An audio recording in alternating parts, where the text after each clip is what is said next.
Sometimes she can be a little bit weird with me though. And lately, she's had a little bit of attitude. Really? A little bit. It's been kind of strange where she'll kind of start off like this, like, oh my gosh, I'm really excited to see you, and hello. And then all of a sudden, like the lips. See the lips? She starts doing stuff like that. Yeah. I don't know if it's an emotion thing. I don't know. But hers and my relationship is slightly strange. Strange right now. Just a little bit. All right, Just a little bit, though. Just a little bit. Noelle, what's going on, baby? Maybe it's because I'm not spending enough time with Maybe. her. It Who could knows? be. Who knows? We do know that Noelle was an only child and needs a lot of attention. She needs so much attention. So, hey guys, welcome to another Care Q&A on Patreon. Cute and A? Cute and A. Oh my gosh. And Noe is indeed being cute right now. So we thought we would switch things up and get Derek to answer a couple of your questions. You know, he does stuff here. He knows things. Very little. Very little. Very little. So we're going to go ahead and get right into it. So our first question, Derek, is from Shelby. Shelby. So, What are you, like a car or something from the like the 60s? Oh my gosh, this is why we don't do Q&As with Derek.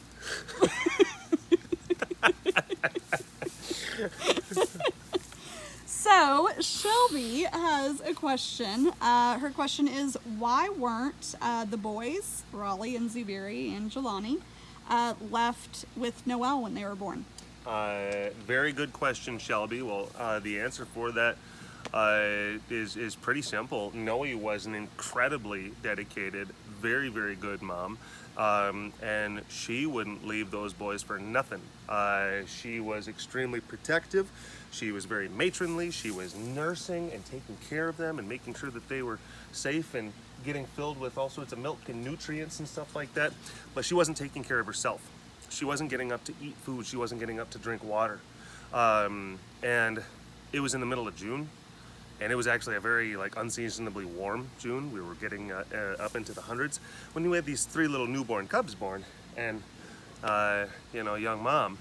And if she's not taking care of herself, we have to worry that one, she's gonna go in or have some sort of kind of health issue, and then two, we're also worried that she wasn't gonna be making enough milk to give to those little guys. So we had to make that judgment call and take them at that time.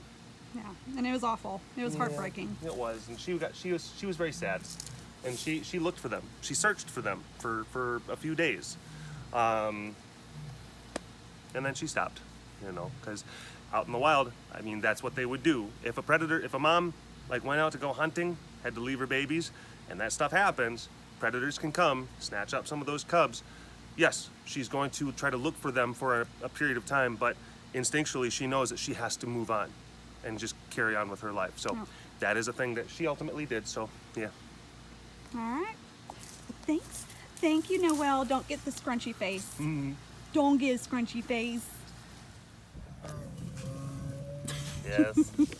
Yes. My children, come hear the good word. You get all the tigers.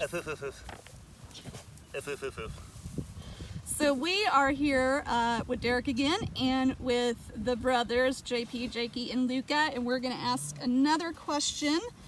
This is from Mama Katie23. Mama Katie 23. Yeah. Okay. Oh, I just got the Mama Katie. Mama Katie.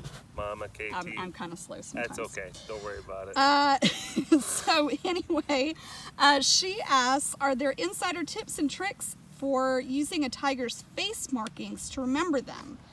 She saw our International Tiger Day post on Instagram and all of their eyes and was left in awe and very much lost on who the eyes belong to. So, okay.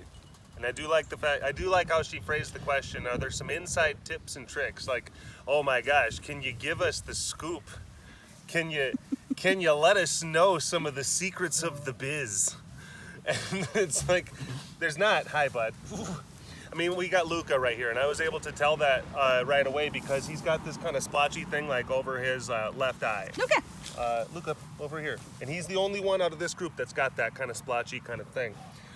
That's a pretty easy one, and that's actually fairly common for the folks that work here at the facility. They look for that kind of splotchy thing.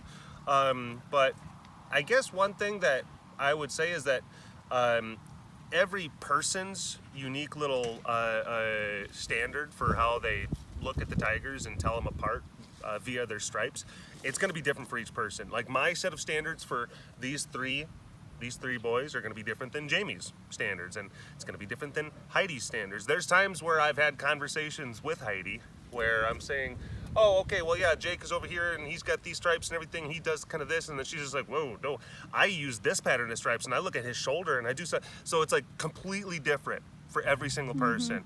A lot of that just comes down to experience and just how much. I can also definitely tell, like, the voice, the vocal intonations. I knew right away that that was Luca based on how he sounded. That was just it was very Luca. But yeah, a lot of it just has to come with you coming up with your own thing that's unique to you based on your personal experience with them. And that means you just gotta spend a lot of time with them. That's it. Whether that be, in person or in digital form.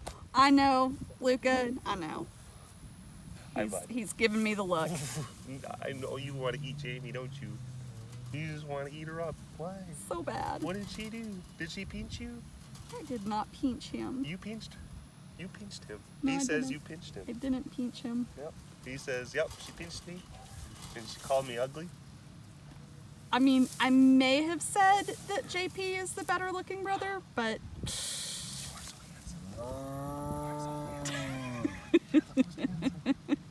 Of all the tigers. but Luca, I still love you. I do love you. I know you hate me. Okay. Well, thank you, Derek, and thank you, Luca. We'll see you guys next time. Keep posting your questions, and thanks for supporting us. Talk to you guys later. Buka Duka. Bye.